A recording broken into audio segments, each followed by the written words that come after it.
Waktu aku di Bali dan aku bisa tinggal di villa yang ada kolam renangnya, banyak banget orang-orang tuh yang berasumsi kalau aku tuh simpenan bule, atau aku tuh punya pacar bule atau suami bule yang membiayai kehidupanku yang hedon itu. Padahal aku tuh membiayai diriku sendiri karena aku tuh udah kerja, aku kerja online dan aku kerja dengan perusahaan luar negeri dan dibayar dengan gaji dolar. Maka dari itu ya aku mampu membayar sewa bulanan villa dengan kolam berenang itu. Maka dari itu kalian bisa dengar ceritaku selengkapnya di sini. Halo, aku Fanny di channel Grow with Fanny. Kita sama-sama menumbuhkan our mindset and our wallet. Di ceritaku hari ini sebenarnya rada miris guys. Karena banyak banget tuh orang-orang yang masih mengira bahwa seorang wanita Indonesia yang muda, yang terlihat menarik, yang tinggal sendiri, itu tidak bisa menghasilkan uang dari dirinya sendiri.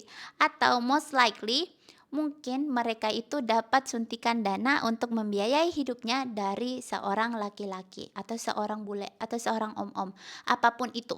Padahal itu enggak benar sama sekali. Tapi sebelum aku cerita lebih lanjut tentang ini, kalian subscribe dulu ke channel aku Grow with Fanny dan jangan lupa nyalakan loncengnya supaya kalian semua enggak ketinggalan dengan info-info terbaru yang menarik dan bermanfaat dari aku.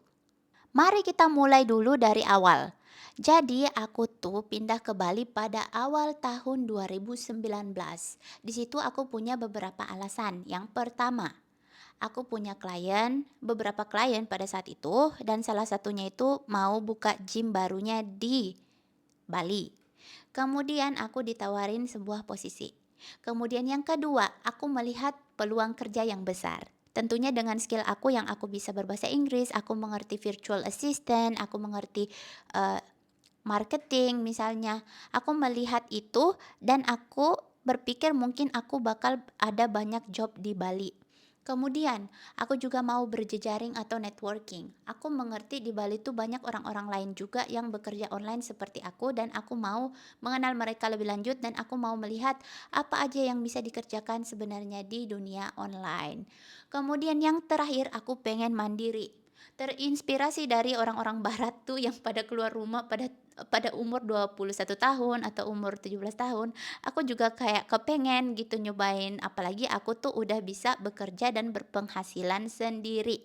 Tentunya pada saat aku pindah pertama kali di Bali itu, kisaran gaji yang aku dapatkan setiap bulan itu enggak setinggi sekarang. Waktu itu berkisaran 5 sampai 10 juta tergantung proyeknya, tergantung berapa jam aku kerja di sebuah proyek. Nah, di sini lama-kelamaan tentunya aku ambil jenis pekerjaan lain, semakin banyak pengalamanku sampai menyentuh puluhan juta. Tapi waktu itu ya masih mirip-mirip dengan UMR. Tentunya setelah aku mencapai targetku yang aku inginkan pada saat itu, aku bisa berpenghasilan puluhan juta.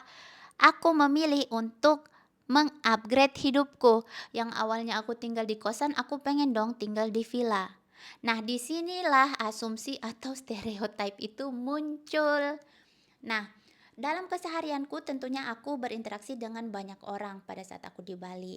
Contohnya seperti staf-staf villa, kemudian karyawan-karyawan restoran, kemudian karyawan salon, spa, dan masih banyak lagi yang sering aku temui dalam kehidupanku sehari-hari karena aku ke restoran tersebut atau ke salon tersebut misalnya dan aku sempat ngobrol dengan mereka. Tentunya asumsi mereka itu selalu menanyakan bahwa suamiku mana atau suamiku orang mana. Karena mereka selalu mengira bahwa aku tuh udah punya suami yang dari negara lain atau bule. Kemudian juga banyak dari mereka yang bahkan nanya, "Wah, Mbak enak banget hidupnya, dikasih berapa sama suaminya?" Itu nggak sedikit loh orang-orang yang merasa nyaman menanyakan hal tersebut ke aku, sedangkan mereka tuh nggak nanya dulu aku tuh kerja apa. Mereka tuh immediately asumsi bahwa aku tuh ada suami dan aku tuh dikasih uang jajan oleh suamiku. Aku juga ngepost atau publish kehidupanku sehari-hari di sosial mediaku dan tentunya tidak sedikit orang-orang yang memberikan hint atau asumsi bahwa aku tuh punya pacar bule, makanya aku pindah ke Bali dan aku dibiayai di Bali. Padahal itu sama sekali tidaklah benar. Tetapi intinya di sini, tentunya dalam keseharianku waktu aku tinggal di Bali, banyak banget yang berasumsi seperti ini. Makanya di video ini aku luruskan. Saya bukan ani-ani. Fakta yang sebenarnya terjadi, aku adalah seorang virtual assistant yang bidangnya itu berfokus pada digital marketing. Posisi yang aku miliki pada saat itu, aku adalah seorang Google Ads Manager untuk perusahaan luar negeri. Perusahaan ini adalah sebuah agensi affiliate marketing. Di sini aku punya banyak tugas tentunya, tapi kita simpelkan aja. Ya, aku menganalisis data dalam sehari-hari, data dari iklan Google Ads search ini tadi. Kalian bisa search sendiri deh tentang Google Ads. Jadi aku sebagai seseorang yang mengerti Google Ads, aku menjadi seseorang yang memonitor iklan-iklan yang dimiliki oleh perusahaan ini. Perusahaan ini itu menjalankan iklan sebanyak ratusan juta setiap harinya karena memang mereka adalah sebuah perusahaan agensi yang begitu besar di Eropa. Nah, itulah tadi pekerjaanku dan aku digaji tentunya $9 setiap jam, per jam.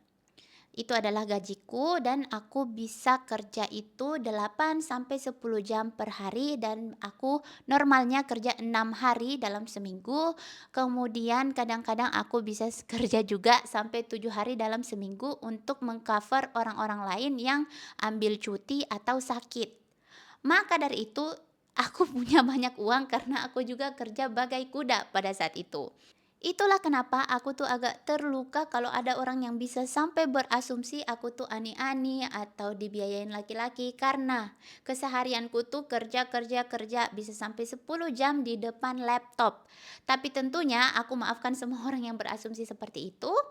Aku ngerti banget nggak banyak orang yang tahu tentang pekerjaan online di Indonesia pada saat itu dan sampai sekarang pun.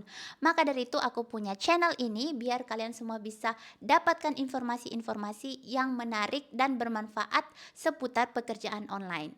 Kalau kalian suka ceritaku hari ini, jangan lupa klik like, subscribe, dan share ke teman-teman kalian yang mungkin bisa terinspirasi atau bisa terhibur dari ceritaku hari ini. Terima kasih banyak sudah menonton videoku. See you later on my next video.